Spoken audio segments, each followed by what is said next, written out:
Okay, writers. So before I told you that our new unit is on fairy tales and adapting them.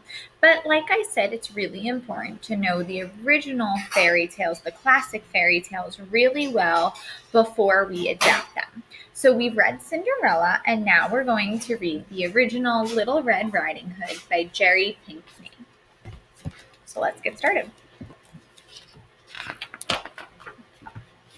In a small college, there lived a sweet little girl and her dear mother, who once made for her daughter a lovely Red Riding Hood. The child cherished it and wore it everywhere, so that all in the village affectionately called her Little Red Riding Hood. One day, Mother cooked some delicious chicken soup and raisin muffins. Your grandmother is not well today, she told her daughter as she packed the warm treats. Go see how she is faring. Mind you, little miss, she instructed, be certain to go straight there.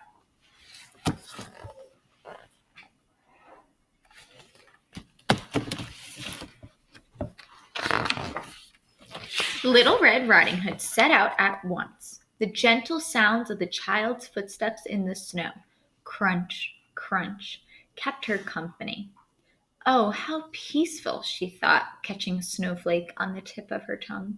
I wonder if Grandmama will be surprised to see me.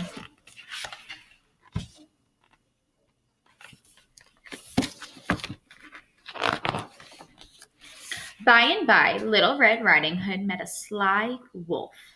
The wolf, who was always hungry, had a mind to eat her up at once, but he thought better of it when he heard the chop, chop of woodcutters working nearby.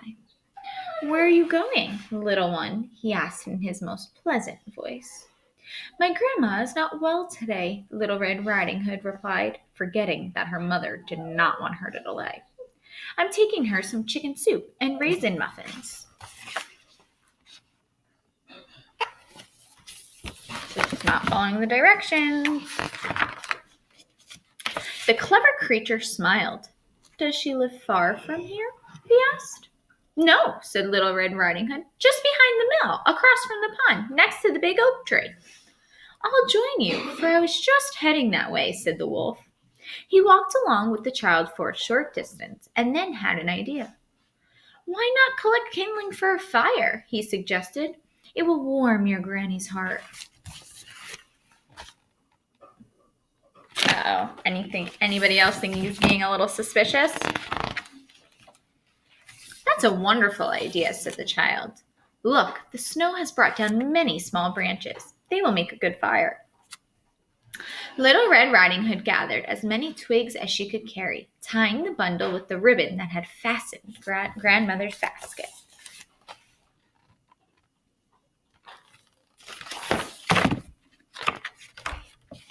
In the meantime, the cunning wolf slipped away to grandmother's cottage with great haste. He knocked. Who's there? Asked grandmother in a frail voice. It's me, your granddaughter, replied the crafty scoundrel, doing his very best to sound like a young girl. The door is unlocked, grandmother responded. Just lift the latch.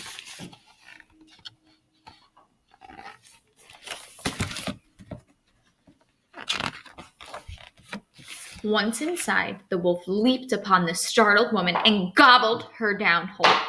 Then he shut the door and dressed himself in one of grandmother's nightgowns. After struggling to get her cap down over his ears, the wolf, who was still quite hungry, settled into the bed to wait for his next meal.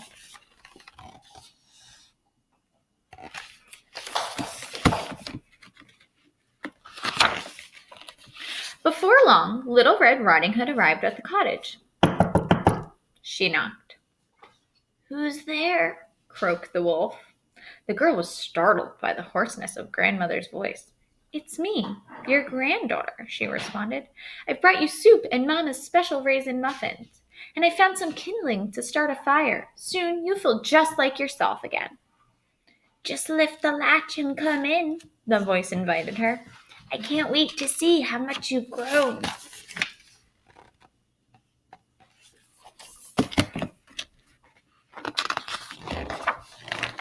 The little girl opened the door and closed it gently behind her. The wolf lay in bed with the sheets right up to his whiskers and grandmother's nightcap pulled down as low as he could manage. "Put your basket on the chair and come closer," he said as sweetly as he could. "You're a head taller since I saw you last." Little Red Riding Hood, anxious about grandmother's poor health, went right to her bedside.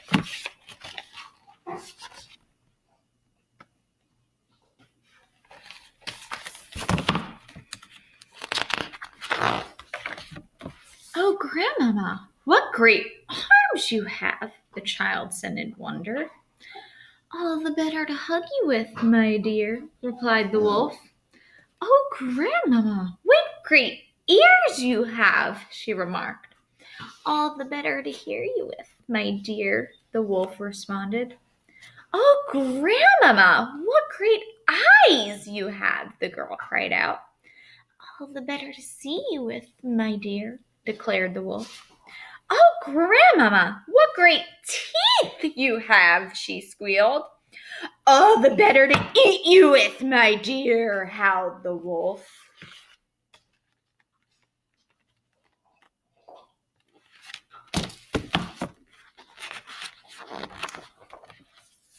With those awful words, the wolf leaped out from under the cover, sprang upon Little Red Riding Hood, and swallowed her whole.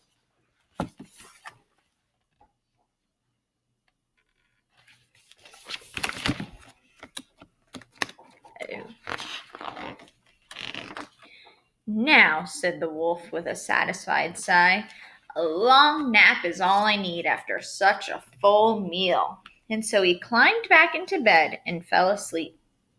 The wretched creature snored so loudly that one of the woodcutters, who was passing by the cottage, wondered if something might be wrong with the kindly old woman who lived in there. As the man approached her door, he spotted 2 sets of fresh tracks in the snow, leading right to the front steps. "One set is that of a small child," he thought. "The second set appears to be large paw prints."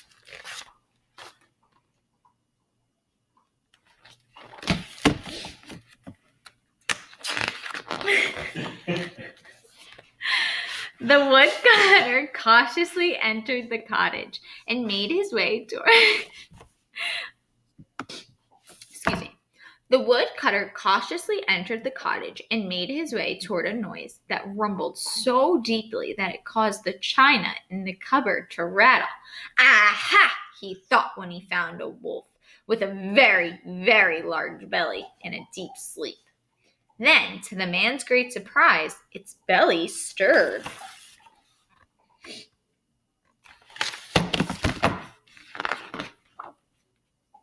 With one stroke of his axe, he killed the wolf. Then he cut open the animal's stomach with the old man's sewing shears. Ew.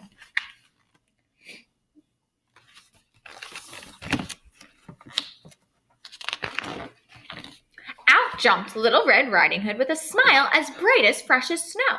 Then out climbed the kindly old woman. Once she saw that her granddaughter was out of harm's way, her heart was filled with gratitude. Grandmother had never felt better.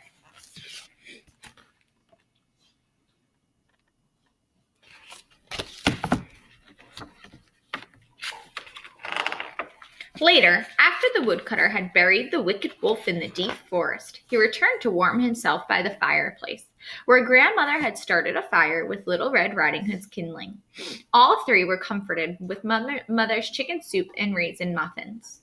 The sweet raisins reminded the girl of home and of what her mother had told her. As Little Red Riding Hood readied herself to leave, Grandmother said, "Now, little miss, you be certain to go straight home."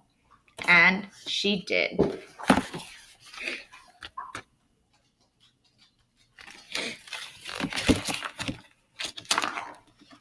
The end. And that is the end of Little Red Riding Hood, the classic fairy tale story.